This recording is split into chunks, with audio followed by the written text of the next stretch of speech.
سلام يا البنات ومساء الخير عليكم. ان شاء الله يا ربي يلقاكم هذا الفيديو بالف خير. اليوم جبت لكم وصفه بزاف هايله وبزاف بنينه، على بالي كامل تحبوها، اللي هي سلطه المصيدوان. تجي بزاف بنينه وسهله وطريقه التحضير تاعها بسيطه. نقول لكم يا ربي تعجبكم وراكم رايحين نجربوها. نخليكم مع طريقه التحضير ومقاديرها.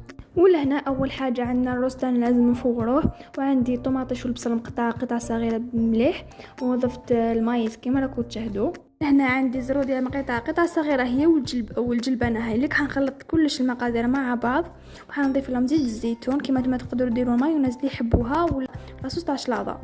حنخلط كلش مع بعض، نديرها داخل فريجيدار تبرد وتقدموها هكاك بارده. وان شاء الله بتكون عجبتكم وراكم رايحين نجربوها. اذا عجبتكم خلونا كومونتير.